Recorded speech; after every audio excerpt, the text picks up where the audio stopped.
The following is brought to you by the Social Suplex Podcast Network. This is John Silver, lead recruiter of the Dark Order, and you are listening to All Things Elite.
Everybody, welcome to the 156th episode of Social Suplex's podcast about AEW with a proclivity for positivity. Welcome to All Things Elite. My name is Austin. I am the host of this lovely show, and joining with me, as always, is my good buddy and friend Floyd Johnson Jr. My man, how you doing? Dude, I am wonderful. I gotta say, tell the story if you haven't seen. I don't think I'll post it on Twitter, but posted on Facebook and a few sites. So I was sitting there on Saturday, minding my own business like I do, watching Star Trek Next Generation. This is my first time watching it through. Pretty fun show. And then Jackie, my good friend Jackie Rodriguez, Jack's the Draw from Elite POV, my girl, sends me a message, and it was from Brian Pillman's. It was a picture of my little one with FTR and Bret Hart picture that I got done, and I was like, oh, that's cool. And then I looked at the top, and it said Brian Pillman. Okay, now I'll tell you, this is the funny thing. I was like, dude, Bret gave my picture to Brian Pillman. That was my first thought. And I was a little disappointed. And then I realized it was a picture from Brian's Instagram. He's at Bret Hart's house, and my picture was hanging up at Bret Hart's house. Yeah.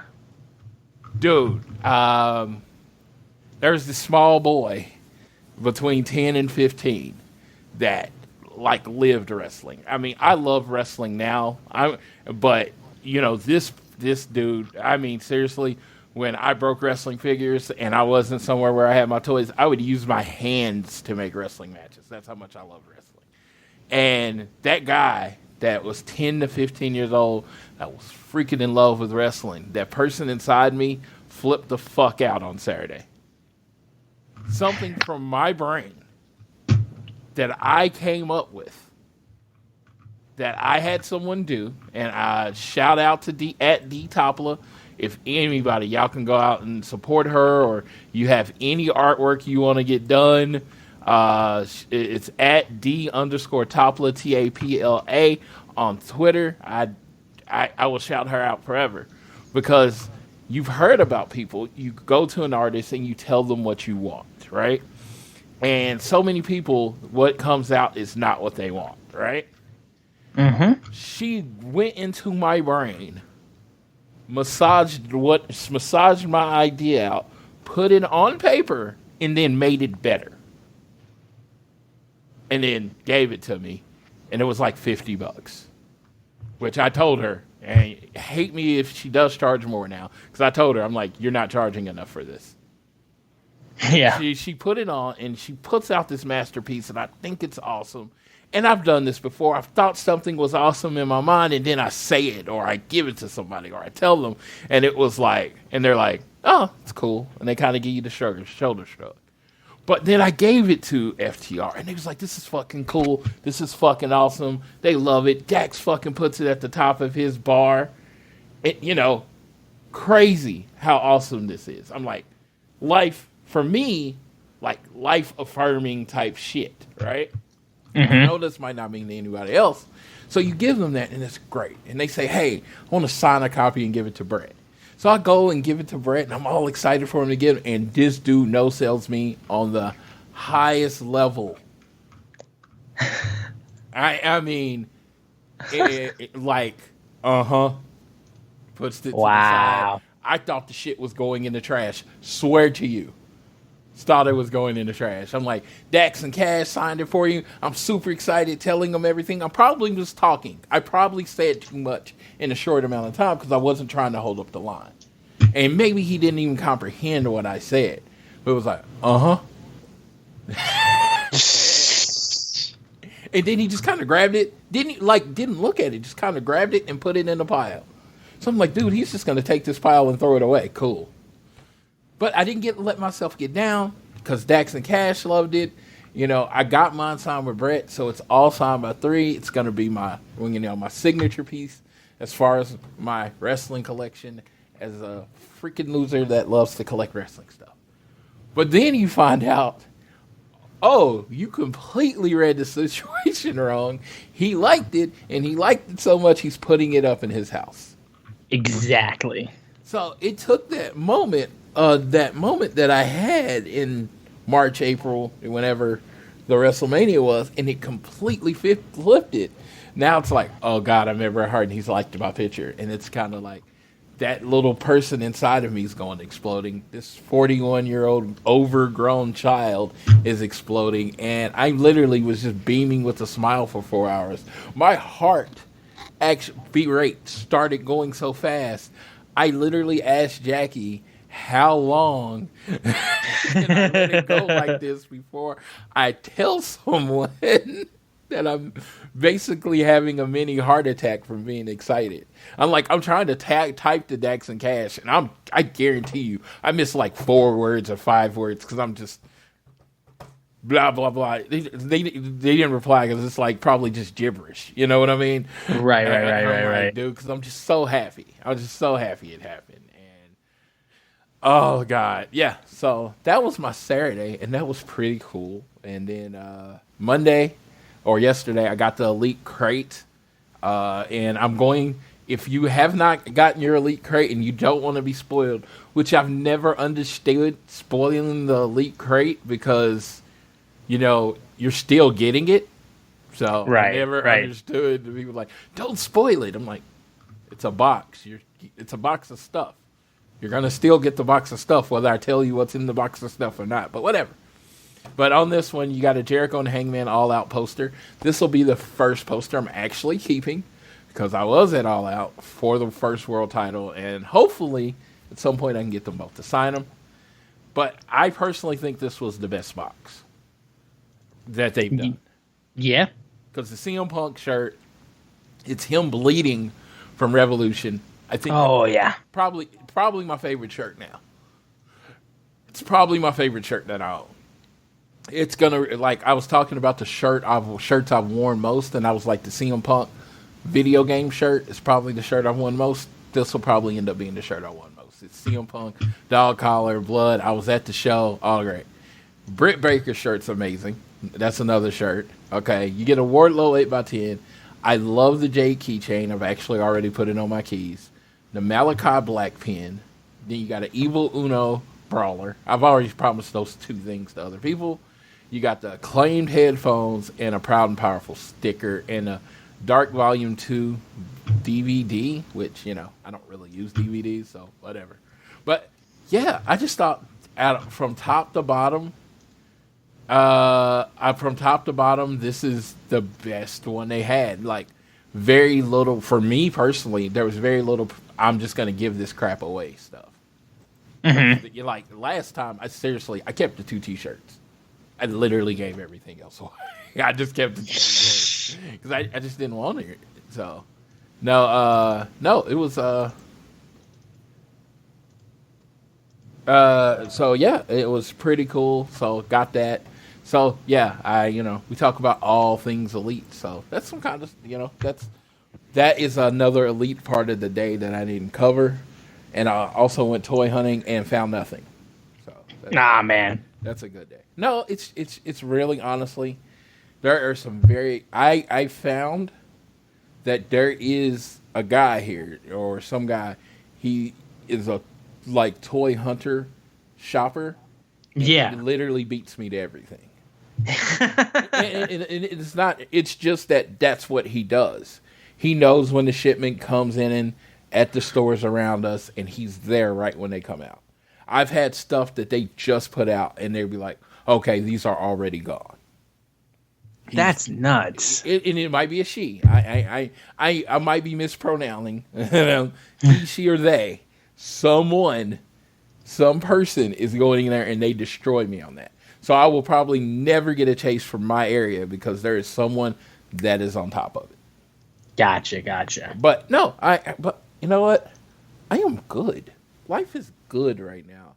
I am in the month of July. I've decided to not buy any new shirts, not go to any events, be home all month. And it's the toughest. It's like, to most people, this is not tough at all. And I am definitely first world problems all the way. But it was like the month I decided not to go, oh, yeah, we're going to do FTR versus the Briscoes too. Yep, exactly. And then Dax is going to wrestle in a singles match the next night. Yeah, you know how it is. And then it's like, oh, and then Ric Flair is going to have his last match in July. And it's just like, so it's like, Floyd, how serious are you about this? How much can you hold back? And I'm not doing any of it. My next wrestling event is All Out. I've said it. I needed to stop for a little while to, refill the war chest. So this is a period of time I can't go to things. But Jackie will be representing me and us, the FTR crew, FTR section, whatever you want to call it. She will be representing us at Death Before Dishonor. Hats off to her. I have other friends to go in at Ric Flair's last show. Hats off to them. I told myself this last year. And I told myself this the year before. Like, honestly, the 2 years I've had the same conversation with me. Floyd, you can't be everywhere. You just can't. It is physically and financially impossible. I think I finally understand that now. Oh, yeah? You think so just now? I think, like every year I've said I'm going to do less, and then I don't. This year, I've actually said I'm going to do less, and I seem to be sticking to it. All right, solid enough. Well, we got a lot to get through in this episode of All Things Elite. Of course, we're on the precipice of Fyter Fest weeks 1 and 2 that are about to get kicked off today when you guys are hearing this. Before we get to everything, though, I just want to let you guys know that we are on Google, Apple Podcasts, and all those podcasting platforms. Please continue to download this fine show wherever you find podcasts, or give us a share with your friends, family, coworkers, whoever you wish. You can leave a rating and a review, and of course, if you're so inclined, you can also leave a donation through our podcast provider, Red Circle. And the easiest way for you guys to support us, though, is by following us on social media. On Twitter, we are at AT Elite Pod. At Social Suplex are the guys that make this show possible. Check out all the other shows they have on their network. I am at Austin Szumowicz, SZUMOWICZ.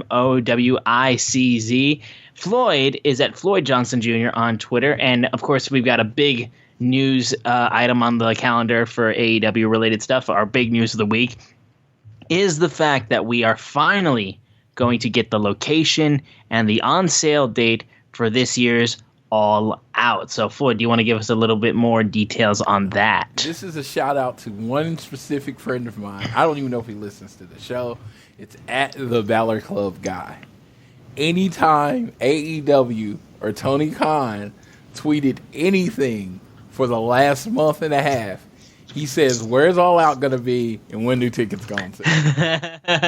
Every time. Every day. And it was just like, oh my God. I mean, they're going to go on sale when they go on sale and it's going to be where it is. That kind of thing. Right, exactly. I mean, they just did it. Like, Forbidden Door was what, maybe a month and a half? It was like at the end of April, middle of May, and the tickets went on sale for June. They know it's going to sell out. They know no matter when it goes on sale, it's going to sell out, right? Right. So they don't really care. It's like, when do we want the money, basically? So, no, okay. So, some updates, like the All Elite. They had the Fan Fest, and they had it on they had it on the calendar for this Schaumburg Convention Center. It has since been removed, so that has opened up speculators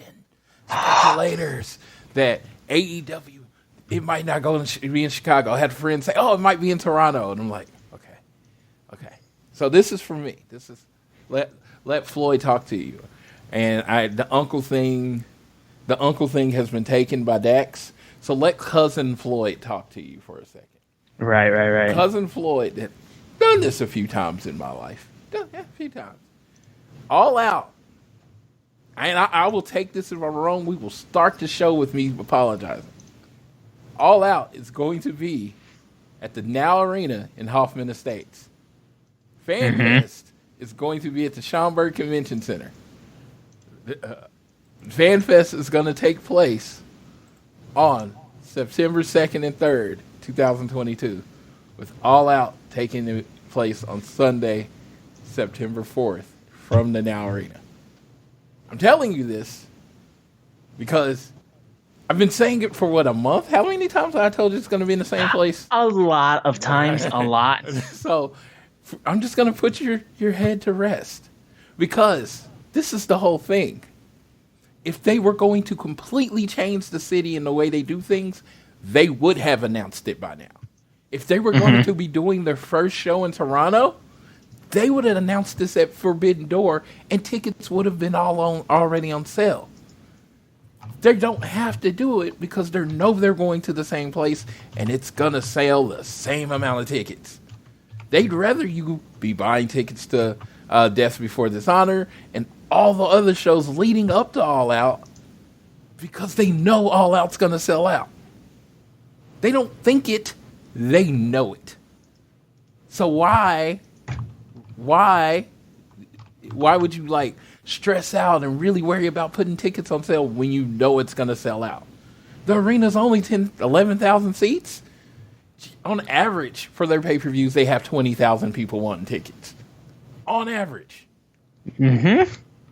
That's why they're not worried about it. It's Chicago. They know it's going to sell out. They just did Forbidden Door. They just did Forbidden Door without a match announced. They sold it out without announcing a match. Do you think they're worried about selling out the Now Arena? No. No, not really. They didn't even announce a match. They said, we're going to have AEW, we're going to have New Japan. Yep. And boom, sold out. Not only sold out, all in level of activity and excitement and people trying to get tickets. 4 times as many people in the ticket queue than the tickets were available. Again, they waited because they can. I'm going to be there. My flight's already booked. My hotel's already booked. I thought you were being better, Floyd. I thought you were being better. Well, as long as I can help it and I can afford it, I will never miss an AEW pay-per-view. I won't. Just won't. Ever.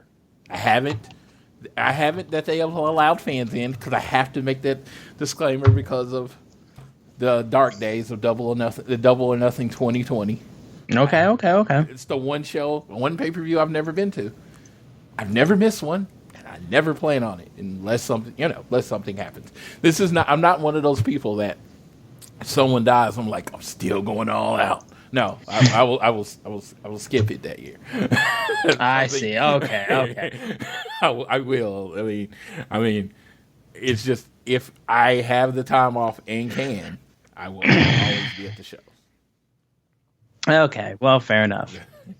All right, well, with that news out of the way, I think it's fair that we can now get into the results and our little review of AEW Dynamite taking place in Rochester, New York. The show opened up with the TNT Championship street fight match between champion Scorpio Sky and Wardlow. And honestly, not much of a street fight, if we're being fair right now. The whole reason as to why I feel like this was even a street fight to begin with is because there was a good amount of ability of having the American Top Team guys off to the side fucking with Wardlow and throwing him into steel steps and basically just completely, like, Lambert had basically just got all of his guys to jump on him. So that was really the only reason it was a street fight. Really wasn't a street fight, if we're being honest. But you know what? It's whatevs. Wardlow hit a beautiful swanton bomb onto Scorpio Sky. Got a powerbomb symphony going. And the TNT Championship, for the second time, in fact, has changed hands in Rochester, New York. And it's now Mr. Mayhem, Wardlow, the new TNT Champion.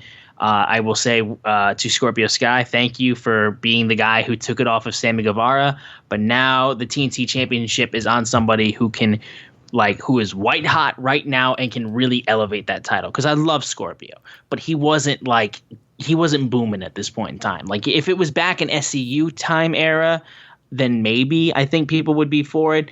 But, he's not on right now, to the level of Wardlow is. Wardlow being champion, I think, is going to elevate that championship significantly since, people say that. I love how Miro in his interview said, people say I ruined that championship because of how good my run was. And you know what? In a sense, I think it was just a combination of that and people turning on Sammy so quick. But regardless, Wardlow being champion is awesome. Super happy for the guy. And I can't wait to see what they do with a guy basically like a babyface Miro as champion. Dude, I think Miro versus Wardlow and All Out should be the match. That should be the money match. Yeah, absolutely. That should be the match you're building to. But I've heard unsubstantiated rumors, probably some substantiated. Someone knows more than me, that Scorpio was kind of nursing an injury, and that's kind of why they did the street fight. So if you notice, most of the physicality and action was, taken by the other people around, and then Wardlow just kind of beat Scorpio with a several power bombs. Yeah, I can honestly say this: I really wasn't happy with it. I don't feel like it made Wardlow look like a monster as much as it made Scorpio look like a scrub. That's how I took it. That's how I envisioned it. I've heard other takes, but I honestly so Scorpio, this man champion, best wrestler, blah, blah, blah. And it was best wrestler. It's like him and 10 other people couldn't even slow down Wardlow. To me, that makes you look like a chump more than it makes Wardlow looks like a superhero. And then they had the action movie scene where it's 1-on-10 and everybody takes them on 1-on-1. I hate that in action movies, and I hated it here. It's like you got 10 guys. The advantage of the 10 guys is that you have 10 guys. So why would you then attack him 1-on-1? I hate it in action movies. I hate it here. So don't get me wrong. I'm not holding wrestling to a different standard than I do hating in action movies. I hate it in both. So no, but Wardlow did what he was supposed to do. He's so hot right now. And there was two ways to go with this. You could try to drag it out and make Wardlow maybe get the big title win at All Out, or you could just put the damn belt on Wardlow and let him be fucking awesome. They put the belt on Wardlow and want them to be fucking awesome. I mean, time will tell if it's the right decision. I don't see anything with Wardlow being a bad decision because he's so hot right now and he knows how to perform. He knows how to take his time and let the crowd build. It's great. He got a great picture later that night with FTR with them all having belts. And he says, FTR said, when you leave the pinnacle, you're always on top. Hey, shout out. Yeah, I thought that was pretty clever. There's some pretty clever guys. So, yeah, shout out to Wardlow. Congratulations on that first title win. Yeah, go to Shop AEW, buy that and new Wardlow shirt, and get that going. Of course, I am on restriction, so I did not buy that shirt. Yeah. Well, we'll move off of this real quick. A quick backstage segment regarding Swerve Strickland was being talked about by Mark Sterling and Tony Nese. They're trying to get him removed from the roster, and what did Keith Lee sign this petition? He's like, no, he's still my partner, even though we have issues right now. He's still my partner. I'm not doing that. that would play into something that would happen later in the night. And then the thing that nobody can stop talking about, Christian Cage comes out with Luchasaurus, and he mentions about how we're on the heels of Blood and Guts.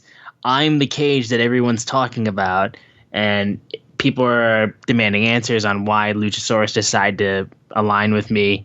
Matt Hardy comes out, and it's a little bit of E&C versus Hardy's reunion almost. And Hardy says, like, Christian, you're ridiculous. And, like, look, Jungle Boy was my friend. He trusted you. He respected you. And you screwed him over. You stabbed him in the back. He didn't deserve that. And Christian's all like, you're going to pretend that you're buddy-buddy with Jungle Boy when you've done nothing? He's like, you're the one that you're starting to make your brother sound like the sober one. And Matt's going like, I can see what you're doing. You want to make as much money as you can so you get the biggest guy you can. It's like, hey, I'm not going to be a hypocrite. I did the same thing with Private Party and Butcher and the Blade, and I really regret that. My last month of my life has been a mess. I'm making a change. I'm out here making sure no one else gets taken advantage of. And Christian's just like, you're out here because you're a cloud chaser. You'll use your kids. You'll use your wife, your father-in-law. You'll use a dilapidated boat. You'll use whatever you need. You'll even turn a blind eye to your brother so you can have one last run. Christian talks about how he's so hot right now. He's the most influential star in AEW. And you just wanted to be near me. Your brother isn't the most embarrassing thing to your family anymore. It's you. And that's when Luchasaurus proceeds to go after Matt Hardy. I will say it was a little awkward on how that started. The fight kind of felt like it started awkwardly, but then it led to Matt Hardy getting thrown through steel steps and thrown to a chair. I mean, thrown through a table, in fact. And Christian was like off to the side being like, hope I gave you enough clout, be well or whatever, and just fucked off.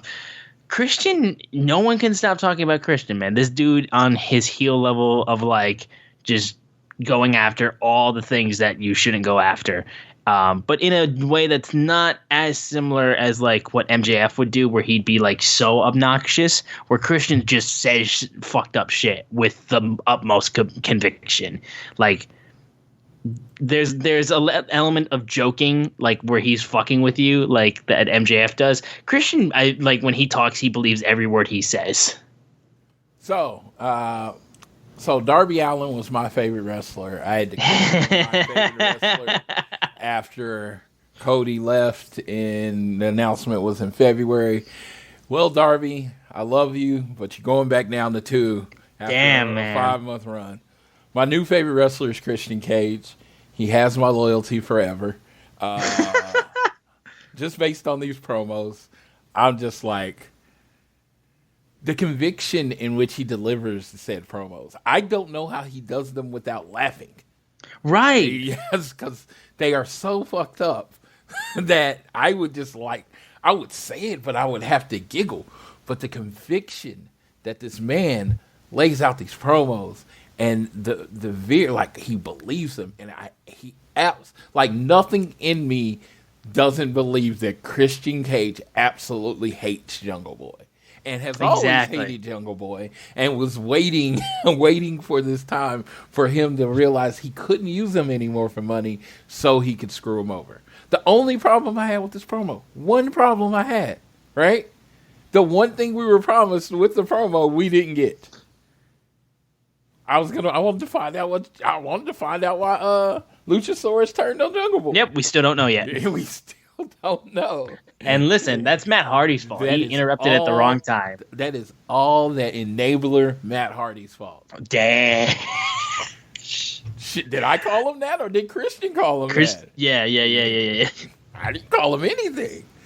My favorite wrestler. Don't shoot the messenger. My favorite wrestler called him something, but dude, this is like 2 weeks in a row. Like, I'm ready to put him up for Talker of the Year based on those 2 promos. Like, there have been great promos this year, but it just felt like those 2 promos, like, you can go straight to Jungle Boy versus Christian Cage in a street fight. You don't even need. Yeah, you don't need to build. You don't need to raise the stakes more. Those yeah, promos have elevated this above a wrestling match into a fight. And I think he might, like I said, I brought this up last week. He might have successfully transitioned Jungle Boy out of his role based on these promos. Yeah, no, like we mentioned that. Yeah, I don't want to see Tarzan Boy come out there and try to fight. I want to see Jack Perry come out and try to whoop Christian Cage's ass. That's what I want to see. Like people say old school heel heat is gone because you used to say Christian did it so effectively. He's my favorite wrestler, and I want to see him get beat up. Exactly. And then that's how heel work is supposed to work. And Christian, put on your crown. First ballot AEW Hall of Famer right now based on these promos. I mean, put on your crown. That I want to apologize for the reaction I gave at Revolution when you were announced as the future Hall of Famer, generational talent. I was like, Christian. Yeah, that was me. I was one of those. I was one of the few people that I was actually genuinely hyped for Christian. I was hyped that he was there. I groaned. And I apologize for that groan, sir. I owe you a crown when I see you. I will apologize to your face at a meet and greet. Because, dude, just on these promos, you were worth any money Tony Khan paid you. Yeah, seriously. It's been such a blast seeing Christian just completely run roughshod with his motor mouth that has no limit to it. And I'm so excited for the moment where Jack Perry or Jungle Boy or whatever version comes out and eventually goes after Christian, because it's gonna be wonderful. We then had a backstage interview between Jake Hager and Claudio Castagnoli, and Jake Hager was talking bad on Claudio, being like he knows he's not as tough as me, he's never been world champion, and he won't be one here. And Claudio was like, we just beat you at Blood and Guts. I'm currently 2-0 now in AEW, where your record matters, so I'm going to go 3-0 against you. So we're getting a blood match between the We the People boys, the Real Americans. Claudio's only been in AEW for less than a month, and we're already getting Hager versus Claudio, and I'm here for it. I'm so here for it. We then move over to the Butcher and the Blade facing Swerve and Our Glory. And this was a really good match, honestly, up until there was a little bit of a point where Keith Lee was a little late on the breakup, and it looked like Swerve tried to force a kick out when he probably shouldn't have, because Keith Lee didn't make it there in time. The Rochester crowd was very much not okay with this. But regardless, the match itself was still really strong. I love Swerve and Our Glory. They're great. But regardless of the fact, even though Keith Lee and Swerve had moments of miscommunication where Keith Lee accidentally hit Swerve out and knocked him down, and there were, I think, maybe one or two other instances where they weren't on the same page, Swerve and Our Glory still got the win against Butcher and the Blade. Powerhouse Hobbs and Ricky Starks, though, storm out, and they scream about how they were tired of being disrespected. Ricky saying, you want to act like you're somebody when you aren't on our level. You are several levels below us. And they're talking about who the best tag team in the world is. Then the Young Bucks, the current AEW World Tag Team Champions, come out, and it's like, hey, man, like, if you guys, great intro for us, man. You didn't have to do that. And said, like, great match, tag division's on fire, everyone's eating well, but remember who set the damn table in the first place, because we started this damn company. And they talked about how everyone's in the ring was really good. You had Hell in a Match at Double or Nothing, 4.5 stars. That's an off day for the Young Bucks, and you guys couldn't get the job done. Jurassic Express beat you, and guess who beat them? And they start teasing about a match next week for the championships. And when they talk about who the best tag team in the world is, an overwhelming group of the Rochester faithful are yelling and screaming for FTR, to which Nick Jackson responds with, yeah, we're better than them too. Calm down, y'all. And they then post share an idea for a 3-way tag match between the Young Bucks, Keith Lee and Swerve Strickland, and Ricky Starks and Powerhouse Hobbs. So, Floyd, I think I know where you're going to go with this, but I'll hand it off to you first. Well, see, usually, as the resident, my name is FTR Express, I would come in talking about, oh my God, they skipped over FTR again. We got bigger problems. We got bigger fish to fry. September 4th. That's what I'm worried about. Yeah? Everything else is filler until September 4th. The main course is September 4th. So, I will say this. I'm very excited for this match because I love Swerve and Our Glory. I love Ricky Starks and Will Hobbs. Very worthy challengers for the Young Bucks. The match was great. I love it was Butch and Blade, right? I love Butcher and the Blade. Yep. I love their energy. They always have this threatening heel vibe. I thought it was a really good match. Of course, some weirdness in the middle. It's live TV. Shit happens. The Young Bucks cutting a promo. Great. Shitty heels. Love it. Today on there was the Road to Savannah. Ricky Starks cut a pretty impassioned promo on there. He was really good. Keith Lee did his very calm Vic Van thing that will destroy people. This match is going to blow everything out the water. Actually, I almost think the Dynamite this week we're going to get to this later, is too loaded because I believe this match should be allowed like 30 minutes. Because you got 6 amazing wrestlers. And just go out there. Just imagining what the Young Bucks are going to do with like Keith Lee and what Swerve's going to pull out of his bag of tricks. And, of course, Ricky Starks. And then you got Will Hobbs, who is just Will Hobbs. Honestly, probably one of the most improved and proven wrestlers from the time he started in AEW to right now. He was just kind of this generic big man at the beginning, right? He has shown charisma. He's shown the ability to work the mic. His in-ring ability is shown. You can look at his physique. It has improved. Everything about Will Hobbs has improved since he started. And he wants this, right? So on this big stage with the Young Bucks, the best tag team in the world, this match is going to be amazing. But don't forget, your longest reigning number one contenders in AEW history.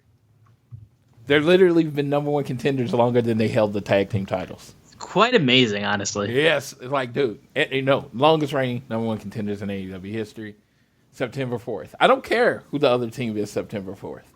I would love it if it was the Young Bucks. Great. Swerve and Our Glory, okay. Ricky Starks and Will Hobbs, cool. September 4th. Hopefully Hoffman Estates, Illinois. Me in your first 5 rows. FTR. I think that's where we're going. Yeah, I think it's going to be quite amazing when we get to that point. And then, of course, too, let's not forget Death Before Dishonor. We're getting FTR versus Briscoes 2, which...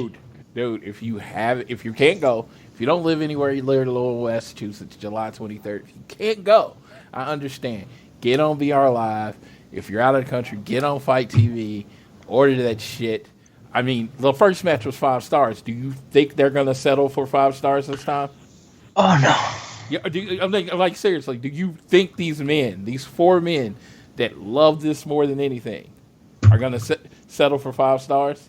Like the Briscoes said, they had worked 4 times that weekend. FTR was the 3rd match of the 4 matches they worked that weekend.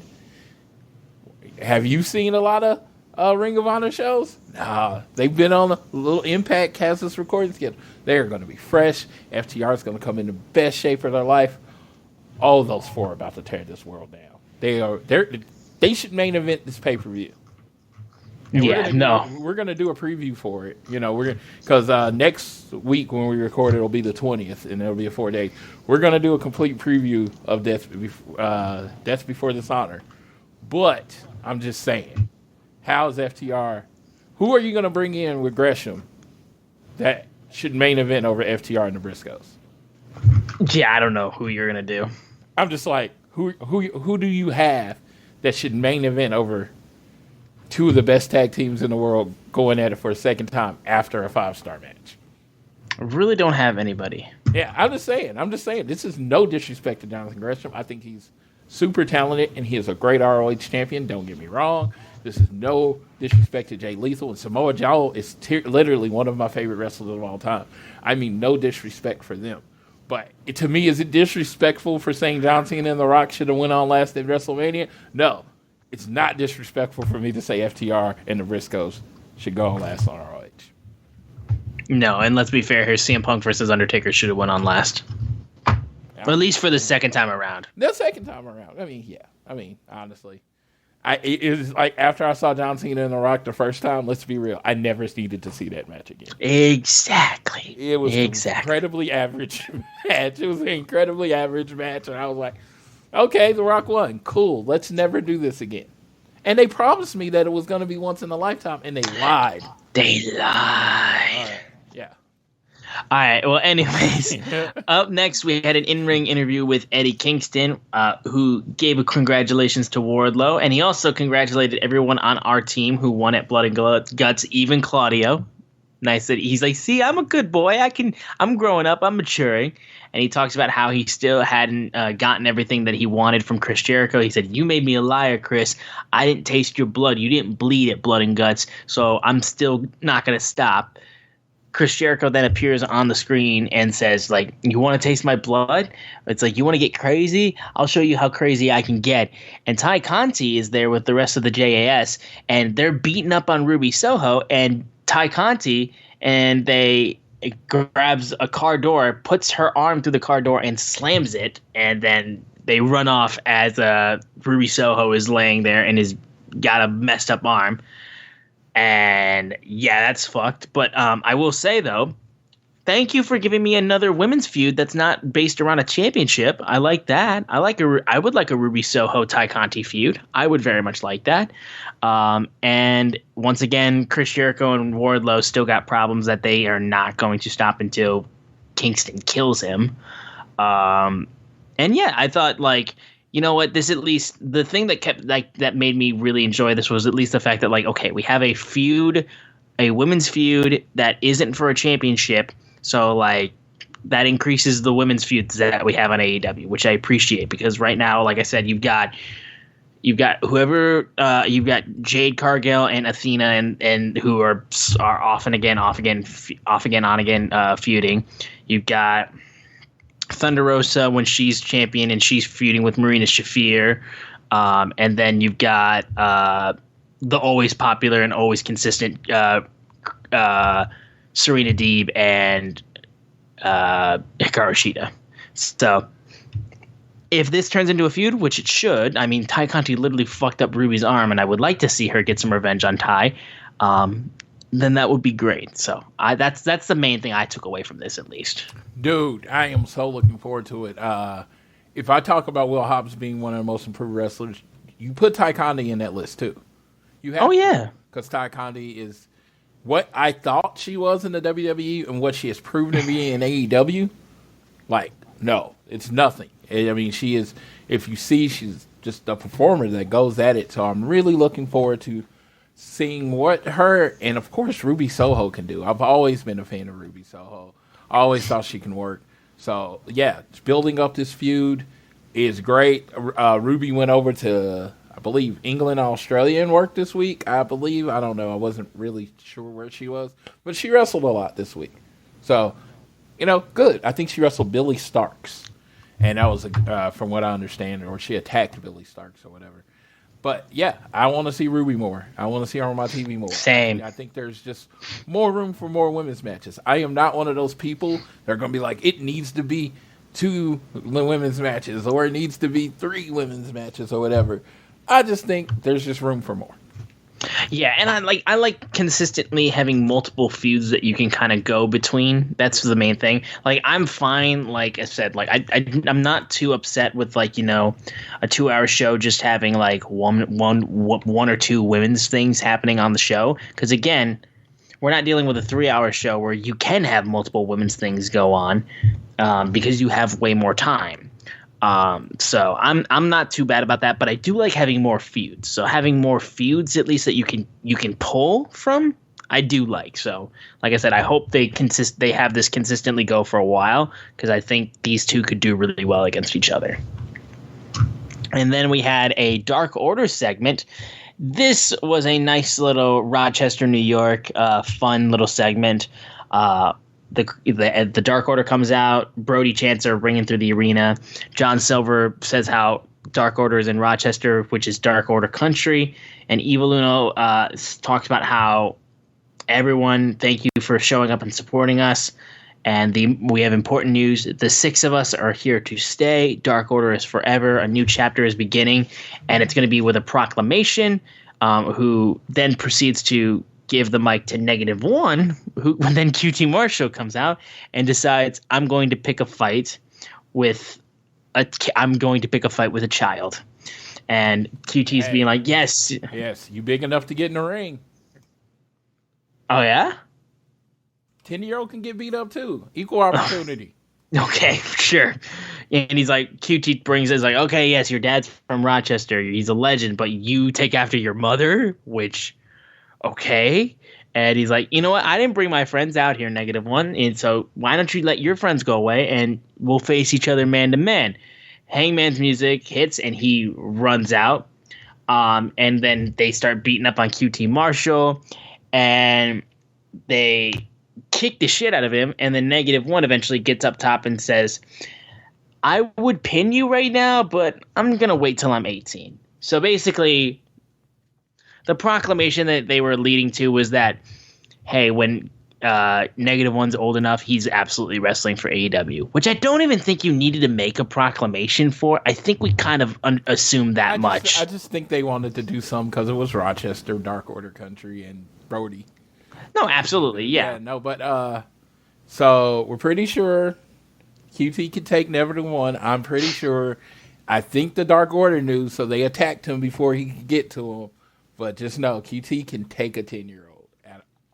Unless he pulls his pants down on Dark. Yeah, I know in my heart QT can take him. No. I just thought this was a kind of a beautiful feel good moment, segment. That's all it was. It was to make you feel all flowery and butterfly. Honestly, it felt like that first hour was a lot of that. You got the Young Bucks, you got the title change, you got this. This was great. Yeah, no, it was a good first hour. We then moved on to Penta Oscuro versus Rush, and these two beat each other up. I mean, these guys have familiarity with each other, and Andrade El Idolo and his group, I can't say their names. I will fuck it up. I can't say their team name. I will fuck it up. I am too white. But regardless, their team has been fucking with Penta and the Lucha Bros for a while. Penta's mask has been pulled off multiple times. And these two guys were just going at each other, smacking the shit out of each other. And eventually, though, Andrade, even though Penta hit the Fear Factor on Rush, grabbed his foot, put it on the rope, stopped the count. And while Phoenix is chasing after him, also, I will say, too, I forgot to mention this, got a great little beatdown between Alex Abrahantes and Jose the assistant. Seeing Alex try to go for a spear, so cute. It's so nice to see. Like, it's just like, oh, man. Because like I said from the beginning when Alex was put with the Lucha Bros, this man has been eating every bit of this that he has been involved with, and he's enjoyed every second. So seeing him get to do a spear, love it. Thought it was so fun to see. But while later in the match, when after Andrade put Rush's foot on the ropes, ref is distracted as Phoenix goes after Andrade. Low blow from Rush, and then mask pulled off as well, and then the roll up, and then Penta gets pinned by Rush. So the Rush and Andrade get another one over the Lucha Bros, and I suspect that they're going to want revenge quite quickly. I thought this was a good match, and I will say, too, a guy like Rush getting a win like this, even if it is not a clean win, regardless, I think it's fair, too, to say that some of AEW's heels could do for some TV non-clean wins. I think that could help a lot of their heels out. Because I just don't remember off the top of my head a ton of times where that's happened in AEW. A lot of times, most matches will finish clean, which I appreciate. I really do. But I'm saying you can still have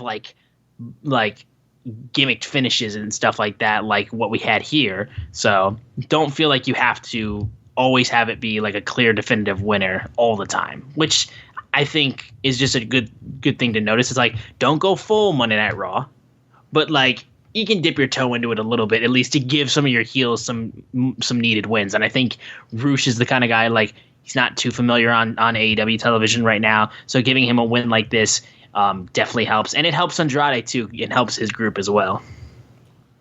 So the group is called La Facción Ingobernables. That's why I let you say it, because I would have never said it right. Well, it only comes from me watching New Japan, and they have Los Ignobles de Japón.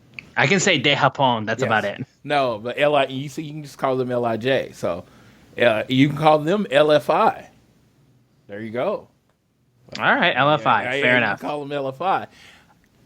I think they need another wrestler, whether it is Dragon Lee, who is Rush's brother, or whoever they go with. I do think that group needs that third member to drive it home. Maybe they do somebody already on the roster. I don't know what they decide to do. But Rush, if for those who are unfamiliar, he is more charisma and hard hitting. That's his style. If you couldn't tell from this match, he is not what you generally know, or when people think of luchador or, luchador style, he's not what you think of. He is slapped and punches and straightforward. Literally, his finisher is just him running his boots into you in the middle of the corner. I mean, like while you're laying down in the corner. It is the most straightforward finish ever. It hurts because, he kicks you in the face in a prone position. So he is very much a straightforward guy. I think this match was a great introduction to Rush and how he's different than Pentagon and Ray, and even if you're thinking kayfabe, why Andrade would bring him in. They are more of the physical, we're going to beat your ass style than, hey, we're going to do a lot of flying and Hurricane Ranas. No, they're going to punch you in the face. And that's what he brings Rush in to do. And they're going to kind of look good doing it with the white suits and stuff. Yeah, they're not just going to beat you up. They're going to be in style when they beat the crap out of you. And I dig it. Giving you LFI all day. This match was super physical and fun. I mean, am I going to put it in my match of the year? No, but it was a great introduction to what LFI is going to bring to AEW. Yeah. No, I think that's a fair point to make as well. We got the tease for Death Before Dishonor after this about Ring of Honor television champion Samoa Joe agreeing to face Jay Lethal. Also, gotta say, AEW.com, fix your shit, because you have Samoa Joe listed as the world champion of Ring of Honor. He's the television champion. Fix your shit. I mean, they listed it as it should be. Sure, like, to be fair here, it would be like, that would be who I would have as world champion, I think. But you know what? Jonathan Gresham, no disrespect. Yeah. Well, it's just weird. Like, it really does when it comes to the makeup, and this can be AEW's fault, this can be Tony Khan's fault. It does really feel like the Tight TV title is the main title in ROH. At this point in time, yes. Is the secondary title. I mean, yes. Even the match we have lined up for Rampage doesn't seem like a ROH World Title match. It seems like our ROH TV title match. Yeah, no, it's weird. But moving away from that, though, we got a tease for Rampage, which was once again Mark Sterling and Tony Nese continuing with their little thing they wanted to get signed, and they just needed Orange Cassidy's signature, and then they could remove Swerve Strickland from the roster. And gotta say, if that's true, who the hell is signing this thing? I would like answers on who signed that. Directly from Mark. I need to know who signed that. He don't want to lose to him. I guess so. But regardless, he said he wasn't going to do it with his lawyer present. Without his lawyer present, Danhausen comes out acting like a lawyer with his stupid little tie. Eventually, though, Tony Nese is just like, you know what? I just want to beat the shit out of you at Rampage. And he's like, all right, let's do it. And if you lose, you have to sign you have to sign this thing to remove Swerve Strickland. Okay, sure. You could have just said, like, he wants to beat you up. I don't know what the whole deal is about, like, trying to... It was one of those things that sometimes you're throwing up the wall to get something to stick, and you try something, and it doesn't work. I honestly could have given a shit about this stipulation. Yeah, literally don't care. I get to see Orange Cassidy versus Tommy Nese. Cool. Yeah, cool. Again, like I said, it just that just puts solidarity in the fact that Tony Nese isn't winning. Yeah, you just don't need a stipulation for everything, I guess. Yeah, no. And again, like I said, it's not a big deal. But then we got the Acclaimed teaming with the Gun Club to face Bear Bronson, Leo Ruffin, Bear Boulder, and Fuego del Sol. Fuego del Sol was at home in Oklahoma. Or I think he was in Alabama visiting family. Got a call the day before and said, "Hey, we need a match for Dynamite. We need you here in Rochester." And so he flew literally all day to get in to work this match.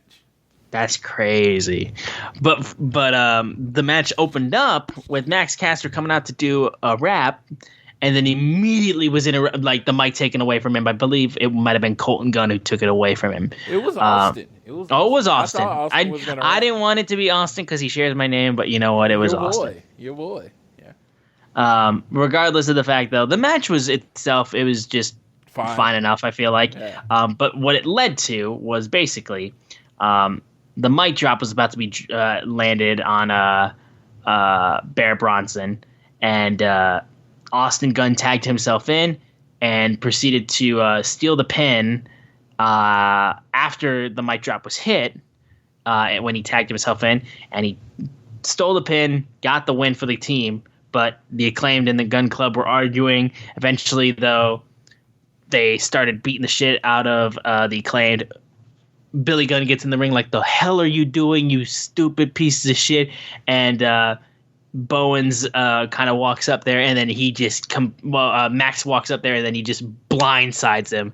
And then you've got Anthony Bowens standing up, staggering to his feet, and he puts out scissors.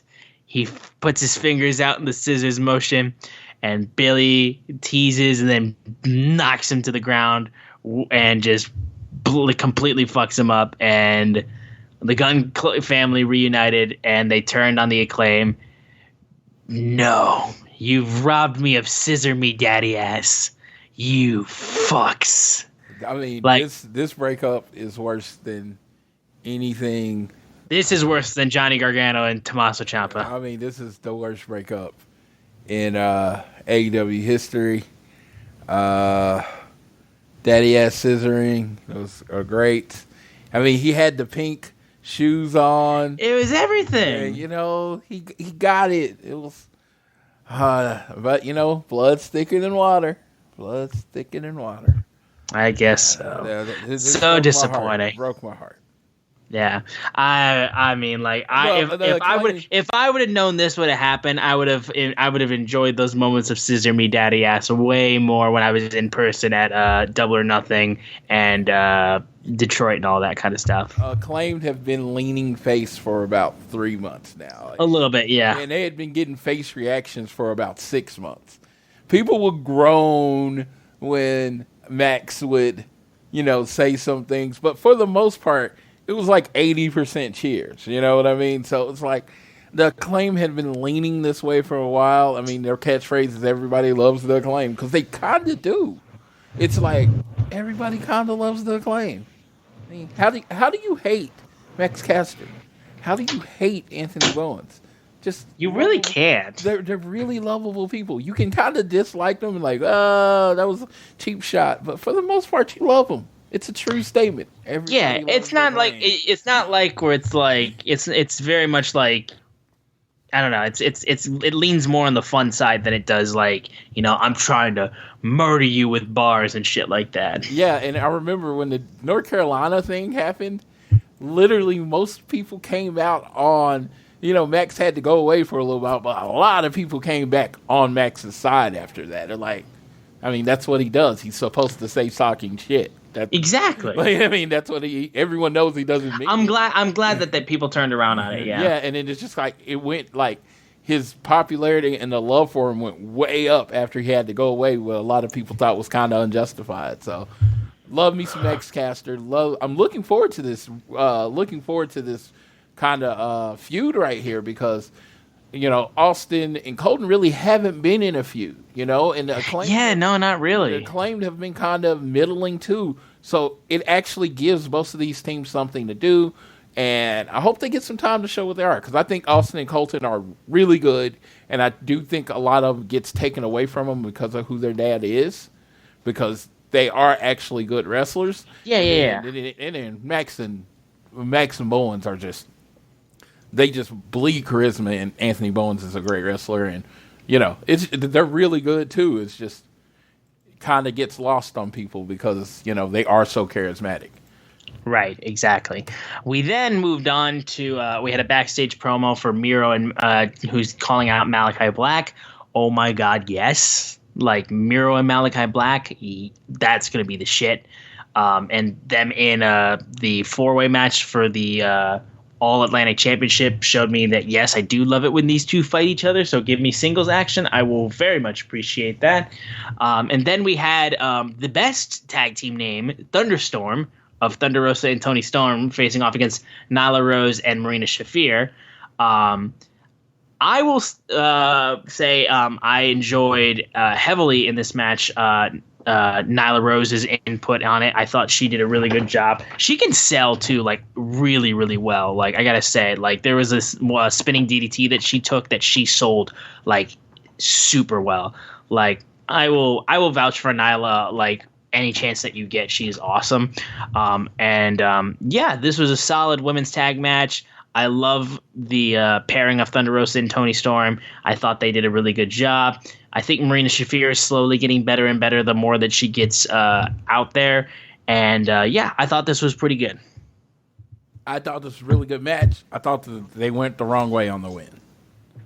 I thought Nyla and Marina, even if it was heel tactics, whatever they did, they kind of needed a win. They've been looking scrubby lately. That's what I was kind of like leaning towards was with this, where I was like, like I said, you don't it doesn't have to be a clean finish every time. Like again, like one or two or a couple like either non-finishes or just like winning by shenanigans and stuff like that. Like I'm okay with that on free TV. Like it's not ideal, and if you can avoid it like on a consistent basis, we would prefer that. But like it's still free TV. This is the time where you can do stuff like that. Yeah, it's really not that. Like I completely understand. You don't want to have a lot of interference and do a lot of interference matches, but.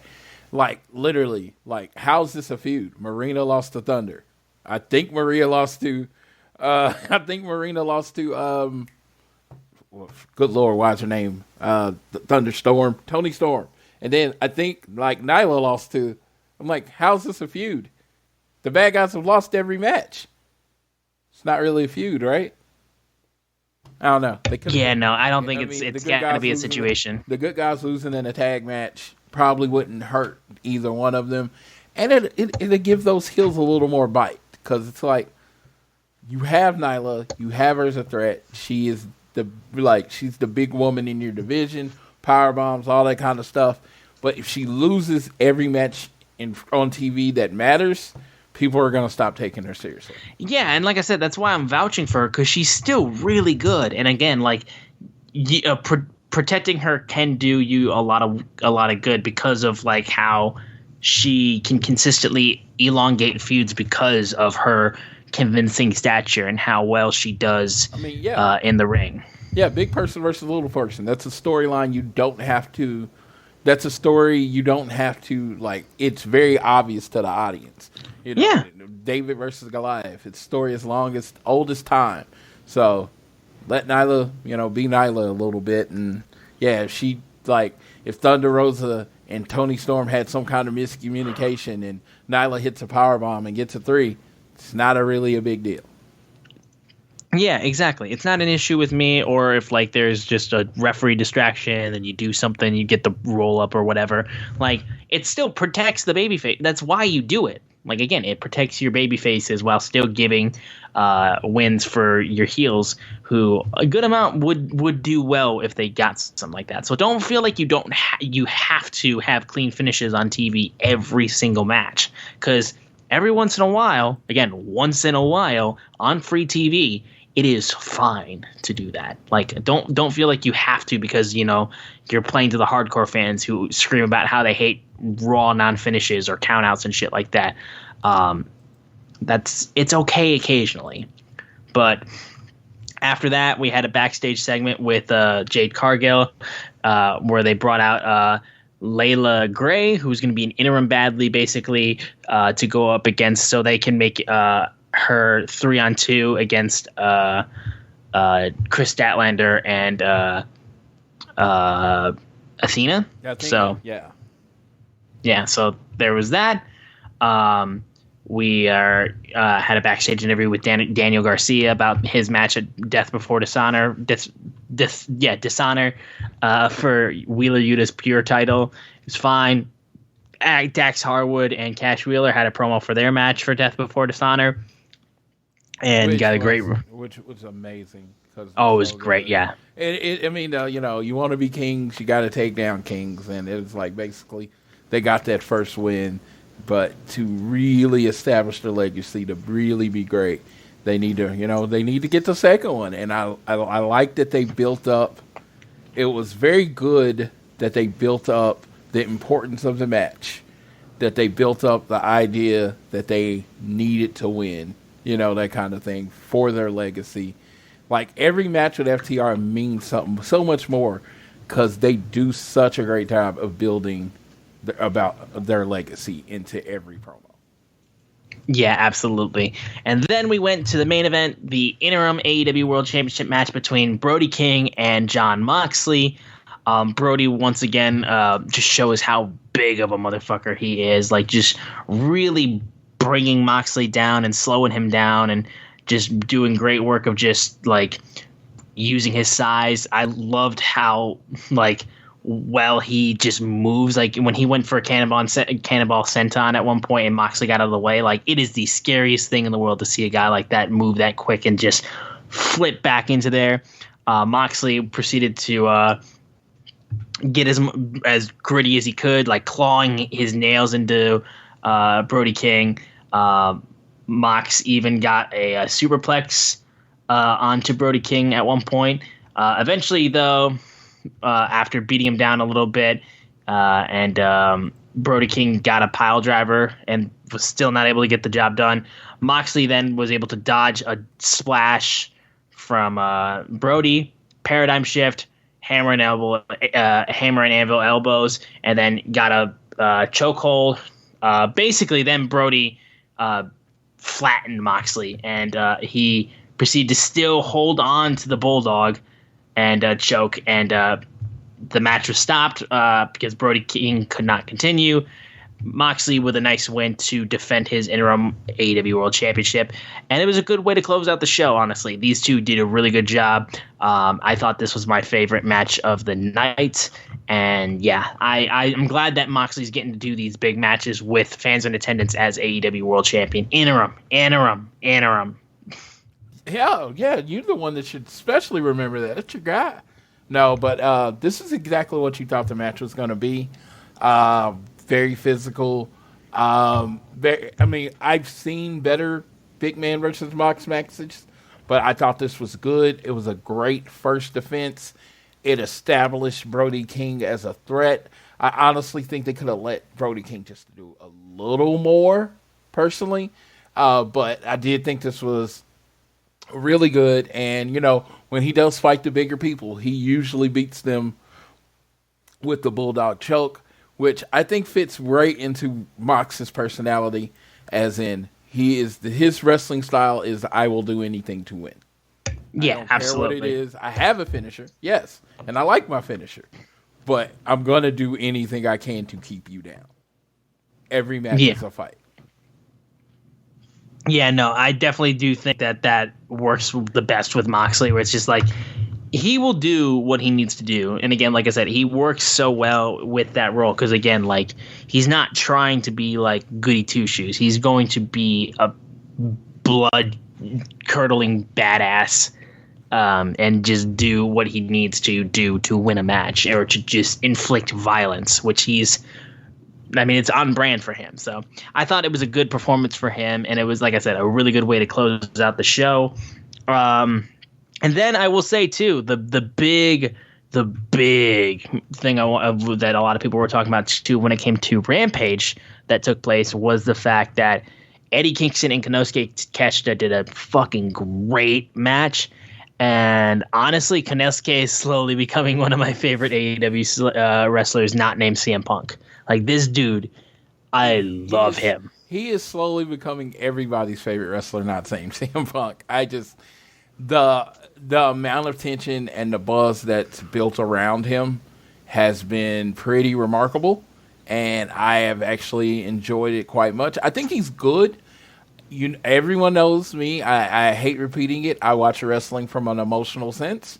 So if I don't really have an emotional attachment towards you anyway, it's going to take a while for me to get there. It's just switch doesn't kind of flip. Proof in the pudding is Darby. It took me a long time to come around on Darby. And now I literally care if he wins or loses. I was actually upset with him losing to Kyle O'Reilly at Double or Nothing. Like, my wife saw me, I got visibly upset that he lost to Kyle O'Reilly. And it was like, because Darby's my guy. And, so when I look at this, I'm like, I see the talent. I see everything there. I see the size. I see the athleticism. I see it. I'm just not there yet emotionally.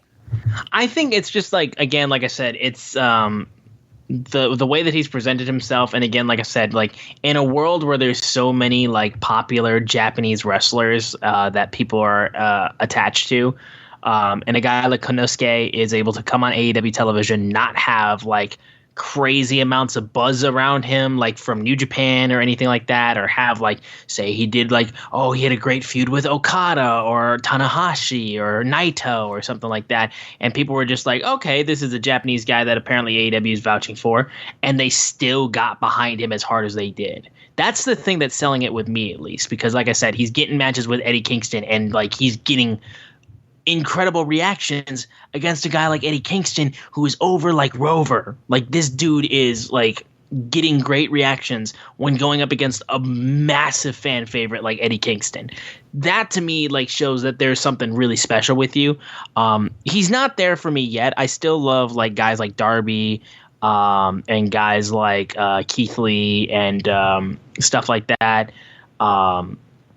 But regardless, though, like, I can see, like, there's something special. And I'm very happy that we're going to get him going up against Moxley for the interim championship at Fyter Fest Week 1. So I'm very much excited for that. I think that's going to be a lot of fun to see. And I think it's going to be a huge shining moment for him to really solidify, like, okay, I got heat behind me. And I got like I got a lot of like I'm hot now. Like, I need to capitalize on it. So. But him and Eddie had an outstanding match. That's the main thing I took away mostly from Rampage. Like, I enjoyed OC and Tony Nese, and like I said, seeing Serena Deeb on TV again was nice as well. And they set up a match for Death Before Dishonor. Exactly. Yeah. No, we got the featuring of Jonathan Gresham and the inclusion of. I'm glad I got to see Tully Blanchard back on AEW television. It's been a while since I've seen that. And then Gates of Anarchy, he had a great appearance, but man, like I said, I just seeing the growth of Konosuke has been a lot of fun, and I'm glad to see that that opened Rampage. I was very happy about that. Because they do have their best match opening Rampage. Jonathan Gresham going heel was kind of unexpected. Yeah. And they set up a match with him and Lee Moriarty this week for the world title on Rampage, which all due respect to Lee Moriarty, right? He does read more as a TV champion than the Ring of Honor world champion. No disrespect to him. I know. And people say no disrespect before they say something really disrespectful. I wasn't meaning that in a disrespectful way, but no. It's the honest opinion. I mean, he hasn't been built as a major challenger yet for it. So this makes me feel like they turned him heel because they do have a face in mind before Death Before Dishonor. You know what I mean? Right. So, the obvious contender is going to be that. But I thought the match was – I like how they did it. Jonathan Gresham got attacked at first. Then he all of a sudden couldn't make the tag till that big moment where Lee Moriarty goes to make the tag and he just bounces. And then then the tag team beats him up. I thought that was really good. Serena Deeb, after her and Mercedes Martinez win the tag team match, she then attacks Mercedes Martinez and then holds up the ROH Women's title. So that looks like that's probably going to be the match before Death Before Dishonor.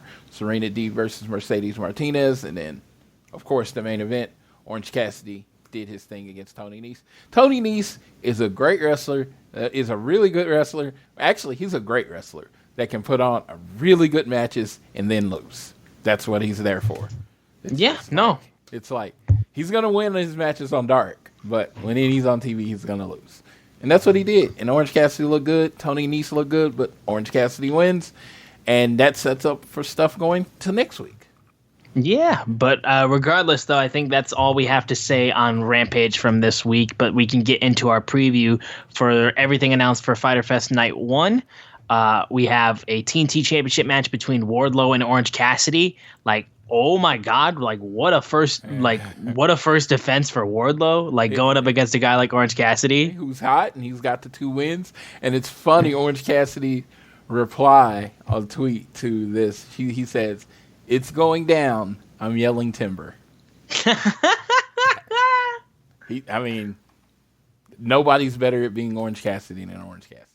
You can't match this man's level. No, I like it. It's like he has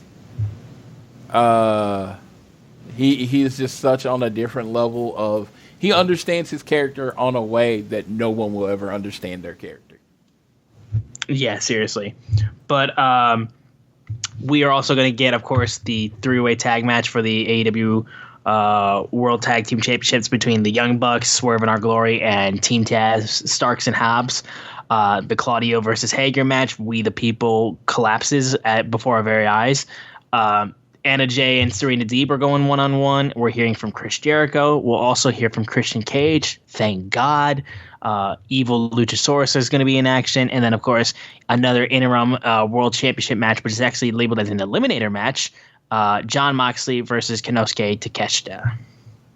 This is a hell of a lineup. I mean, oh yeah, this is Fyter Fest week 1, and it looks like a pay-per-view. You know what I mean? It's like it has like mini pay-per-view feels. I wouldn't call it a Dynamite or a full-on pay-per-view, but it's like a Dynamite and a half. Right. Yeah, it's like it's loaded. You get the world champion, you get the TNT champion, and you get the tag belts. Like literally every belt is on the line except I guess we got a whole nother singles belt now. Yeah, exactly. Yeah, so no, we're looking forward to all of this, and they got to get it all.